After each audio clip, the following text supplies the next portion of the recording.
بالله من الشيطان الرجيم بسم الله الرحمن الرحيم الذي خلق الأزواج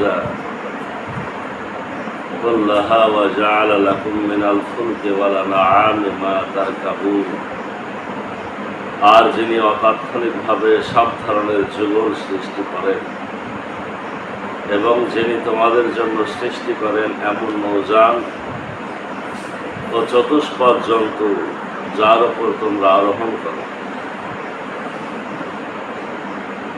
লিতাসতাবু আলা জুহুরিহি সুম্মা তাযকুরু নি'মাতা রাব্বিকুম ইজাস তাওয়াইতুম আলাইহি আতাকুলু সুবহানাল্লাযী সাখখারা লানা হাযা ওয়া মা কুন্না লাহু মুকরিনিন, যাতে তোমরা তাদের পিঠের ওপর স্থির হয়ে বসতে পারো।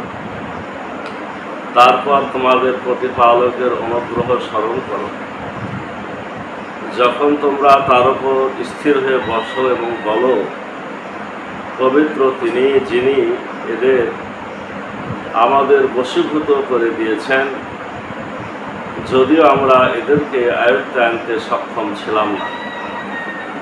وَإِنَّا إِلَى رَبِّنَا لَمُنْقَلِبُونَ, আর নিশ্চয় আমরা আমাদের প্রতিপালকের নিকট প্রত্যাবর্তন করব। وَجَعَلُوا لَهُ مِنْ عِبَادِهِ جُزْءًا, আর তারা তার বান্দাদের মধ্য থেকে তার অংশ সাব্যস্ত করেছে।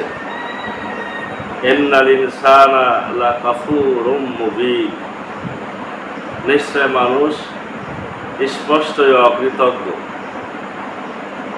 আমিত্তাখাযা মিম্মা ইয়াখলুকু বানাতিন ওয়া আসফাকুম বিল বানিন, তিনি কি তার সৃষ্টি থেকে নিজের কন্যা সন্তান গ্রহণ করেছেন এবং তোমাদের বিশেষিত করেছেন পুত্র সন্তান দ্বারা।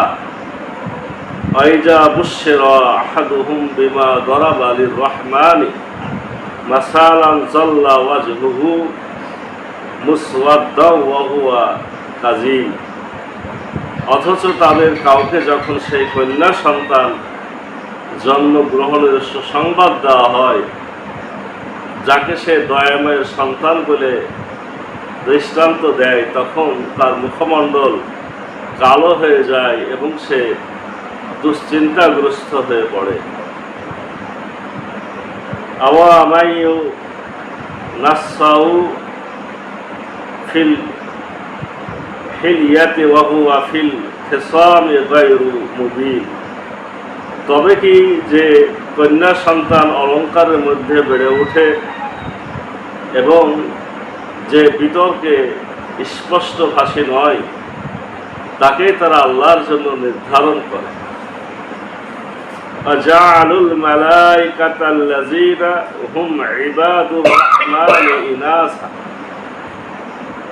আর তারা ফেরেশতাদেরও নারী গণ্য করেছে যারা প্রকৃতপক্ষে দয়াময় আল্লাহর বান্দা। আশাহিদু খালকাহুম, এদের সৃষ্টি কি তারা প্রত্যক্ষ করেছিল? সাতুকতাবু শাহাদাতুহুম ওয়া ইউসআলুন, শীঘ্রই তাদের কথা লিপিবদ্ধ করা হবে এবং তাদেরকে জিজ্ঞাসা করা হবে। আকালু লাউ শাআর রাহমানু মা আবাদনাহু, আর তারা বলে, দয়াময় আল্লাহ ইচ্ছা করলে আমরা এদের পূজা করতাম না। মা লাহুম বিযালিকা মিন ইলম, এ বিষয়ে তাদের কোনো জ্ঞান নেই। ইনহুম ইল্লা ইয়াখরুসুন, তারা শুধু মন গড়া কথা বলে। আমাতাইনাহুম কিতাবাম মিন ক্বাবলিহি ফাহুম বিহি মুস্তামসিকুন, আমরা কি তাদের এই কোরআনের পূর্বে কোনো কিতাব দান করেছি যা তারা দৃঢ়ভাবে ধারণ করে আছে? আমরা আজকে সূরা যুখরুফ 12 নম্বর আয়াত থেকে 21 নম্বর আয়াত পড়লাম। এই কটা আয়াতের মধ্যে একটা গুরুত্বপূর্ণ দোয়া আমরা খেয়াল করেছি কিনা, মুখস্থ থাকলে খেয়াল করেছি।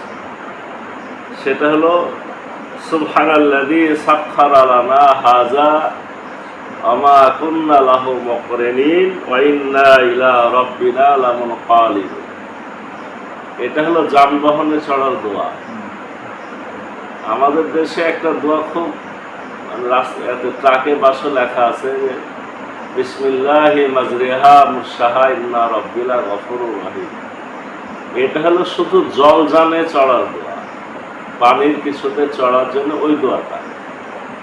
আর এই দোয়াটাই হলো কিন্তু আমরা বাসে চড়ি আর ট্রাকে চড়ি আর জিপে চড়ি আর মোটর সাইকেলে চড়ি, এমনকি ঘোড়াতে চড়ি। আমি ঘোড়াতে চড়ি। কোরআনে এটাই দোয়া বলা। এই যে দোয়াটা বললাম, এই দোয়াটা সুবহানাল্লাযী সাখখারা লানা হাযা আমা কুন্না লাহু মুকরিনিন ওয়া ইন্না ইলা রাব্বিনা লামুনকালিবুন। আপনার লা ইলাহা ইল্লাল্লাহ সুবহানাকে এগুলো বিপদ আপদ থেকে বাঁচার দোয়া। আর এই দোয়াটা হলো যানবাহনে চড়ার। তো যাই হোক, আমরা শুরু করি। আল্লাহ বলছেন যে রব্বুল আলামিন সব ধরনের জোড়া তিনি তৈরি করেছেন। আল্লাহ ছাড়া সবকিছুর জোড়া আছে। কিভাবে আছে আপনার একটা করে বললে একটা করে খুঁজে বের করা যাবে। যেমন এর আগে বলছিলেন যে জিবরিল আমিন তো একটা, তো ওখানে প্রমাণ করা হলো যে উনি হলেন আসমানের রসুল আর আমাদের রসুল হলো জমিনের রসুল, মানে এটাও জোড়া। এইভাবে সকল কিছু যুগল আছে, জোড়া আছে। তো শুধুমাত্র আল্লাহ তিনি একক। আল্লাহ বলছেন সকল যুগল আমি সৃষ্টি করেছি। যিনি তোমাদের জন্য সৃষ্টি করেন এমন নৌযান ও চতুষ্পদ জন্তু যার উপরে তোমরা আরোহণ করো। এই দোয়া বলার আগে আল্লাহ এটাই শুরু করলেন যে এছাড়া তিনি কি করেছেন, তোমাদের জন্য নৌযানও তৈরি করেছেন, আবার চতুষ্পদ জন্তুও করেছেন যার উপরে তোমরা আরোহণ করো। অর্থাৎ মানুষ কিন্তু চতুষ্পদ জন্তুতে আরোহণ করে। আগে কি ছিল, পানিতে জাহাজ ছিল পানির, আর জমিনে ছিল ওই উট ঘোড়া গাধা, এগুলাতে চড়েছে। এখন না এই সমস্ত যন্ত্রগুলা তৈরি হয়েছে যাতে তোমরা তাদের পিঠের ওপর স্থির হয়ে বসতে পারো। পিঠ বলতে আপনাদের যে স্থলভাগের যন্ত্রের কথা চলে আসে। তারপর তোমাদের প্রতিপালকের অনুগ্রহ স্মরণ করো। তাহলে কেমন কথা দেখেন যে আল্লাহ কিন্তু এটা কিছুটা নির্দেশের মতো, যে ওর উপর চড়ো, চড়ে কি করো, তোমরা আল্লাহর অনুগ্রহের কথা স্মরণ করো। যখন তোমরা তার উপর স্থির হয়ে বসো, এবার বসা হয়ে গেল, এবার তোমরা বলো। তার মানে কি, দোয়াটা কে বলতে বলছেন? আল্লাহ নিজেই বলছেন। কখন বলতে বলছেন? আপনি আগে চড়বেন, বসবেন, স্থির হবেন, তারপরে উঠতে উঠতে না, রাস্তায় চলতে চলতে না। এই জন্য আমলটা এরকম যে হযরত আলী রাদিয়াল্লাহু আনহু যেভাবে আমলটা করতেন, সেটা হলো যে যখন আপনি যে গাড়িতে চড়ছেন মনে করেন, প্রথমে উনি পড়তেন বিসমিল্লাহ, তারপরে যখন উঠা হয়ে গেল তখন বলতেন আলহামদুলিল্লাহ। আলহামদুলিল্লাহ বলার পরে তার মানে বসা শেষ, যে আমি বুঝতে পেরেছি। এখন তিনি এই দোয়াটা, এই গোটা দোয়াটা করতেন, সুবহানাল্লাযী সাখখারা লানা হাযা মা কুন্না লাহু মুকরিনিন ওয়া ইন্না ইলা রাব্বিনা লামুনকালিবুন। এই দোয়াটা আল্লাহ বলছেন যে যখন তোমরা তার উপর স্থির হয়ে বসো এবং বলো। দোয়ার অর্থ, পবিত্র তিনি যিনি এদের আমাদের বশীভূত করে দিয়েছেন, যদিও আমরা এদেরকে আয়ত্তে আনতে সক্ষম ছিলাম না। আর নিশ্চয় আমরা আমাদের প্রতিপালকের নিকট প্রত্যাবর্তন করব। তাহলে এই দোয়ার অর্থটা কেমন দেখেন, যে আপনি যে গাড়ি ঘোড়ায় চালান না কেন, গাড়ি চালান আর ঘোড়ায় চালান, আপনি সাইকেল চালান আর ট্রাক বাসে চালান, আপনার মাথাতে এটা থাকতে হবে যে এই জিনিসটা বশীভূত করা, একে কন্ট্রোল করা, এটা নিয়ন্ত্রণ করা আমার ক্ষমতার মধ্যেও ছিল। এটা আল্লাহ করেছেন বিধায় আমি পাচ্ছি। কত মানুষ তো ভয়ে হাতি দিল না, মরে গেল, গেল কিনা, সাইকেলই কিনল না। মোটরসাইকেল তো দূরের কথা, ও ভাবে যে এটা হবেই না। চেষ্টা করেছে, আল্লাহ আসলে সাহায্য করে। নাহলে আপনি বলেন যে এটা দুটা চাকার সাইকেল, কেন সোজা আপনাকে চলতে থাকবে? সাইকেল নিয়ে চিন্তা করেন। আল্লাহ জমিনকে ওইভাবে তৈরি করেছে, আপনাকে ওরকম বুদ্ধি দিয়েছে, আল্লাহ ব্যালেন্স করাইছে। সব কিছু আল্লাহর নিয়ন্ত্রণ, আল্লাহ দিয়েছেন বলে আপনি করেছেন। আল্লাহ এই কথাটাই মনে করতে বলছেন যে আল্লাহ পবিত্র, তিনি যিনি এদের আমাদের বশীভূত করে দিয়েছেন।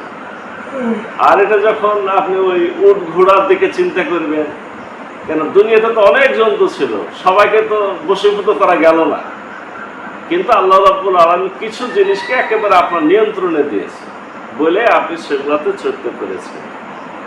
তো সেই কথাটা মনে করতে হবে। আল্লাহকে বলতে হচ্ছে যে হে আল্লাহ, যদিও আমরা এদেরকে আয়ত্তে আনতে সক্ষম ছিলাম, আর নিশ্চয় আমরা আমাদের প্রতিপালকের নিকট প্রত্যাবর্তন করব।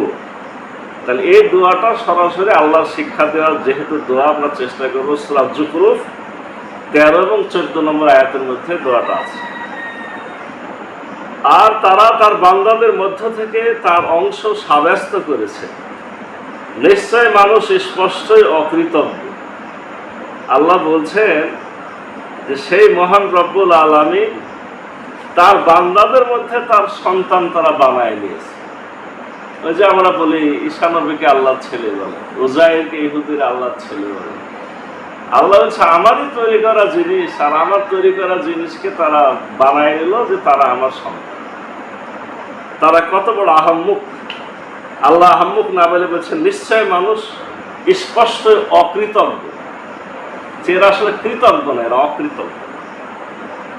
তিনি কি তার সৃষ্টি থেকে নিজের কন্যা সন্তান গ্রহণ করেছেন এবং তোমাদের বিশেষিত করেছেন পুত্র সন্তান দ্বারা?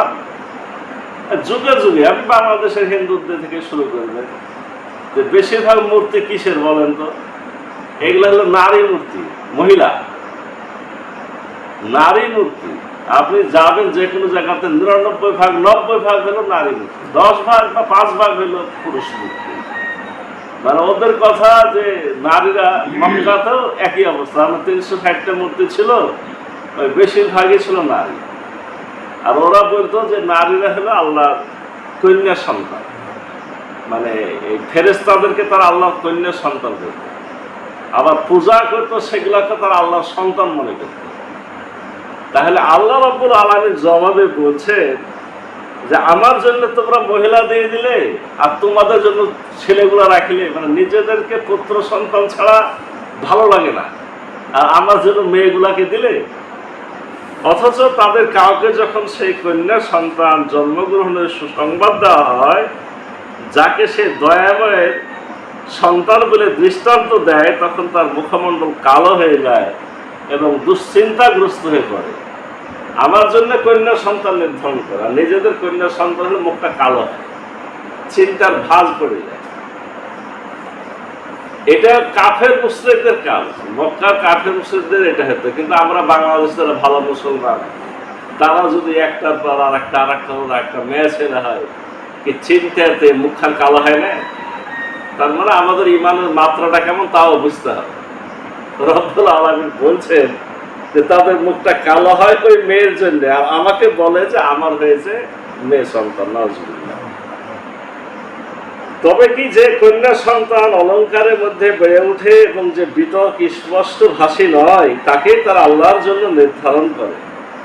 কন্যা সন্তান অলঙ্কারের মানুষ, তারা অলঙ্কারে বড় হবে, তারা তর্ক বিতর্ক করতে পারবে না, শক্তি প্রয়োগও করতে পারবে না, সেটাকে তারা আমার জন্য নির্ধারণ করেছে। আর তারা ফেরেশতাদেরও নারী গণ্য করেছে। কাফের মুশরিকদের ভাষাতে যত দুনিয়াতে ফেরেশতা আছে, এই ফেরেশতারা সব মহিলা, নাউজুবিল্লাহ, এবং তারা আল্লাহর কন্যা সন্তান।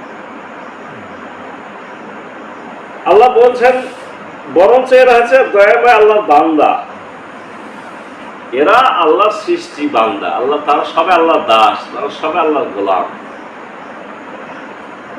আল্লাহ বলছেন এদের সৃষ্টি কি তারা প্রত্যক্ষ করেছিল যে আমি যে আমার জন্য কন্যা সন্তান বানাচ্ছি, এই ফেরেশতাগুলোকে আমার মেয়ে হিসেবে জন্ম দিচ্ছে, এটা কি তারা দেখেছিল? যে কথাটা তারা বলে, শীঘ্রই তাদের কথা লিপিবদ্ধ করা হবে এবং তাদেরকে জিজ্ঞাসা করা হবে। যারা এগুলো বলছে, এগুলো লেখা হয়ে যাচ্ছে এবং এর হিসাব আমি নিব।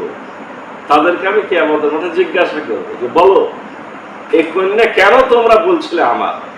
তোমাদের কাছে কি দলিল ছিল? তোমরা দেখেছিলে না কোন দলিল পেয়েছিল?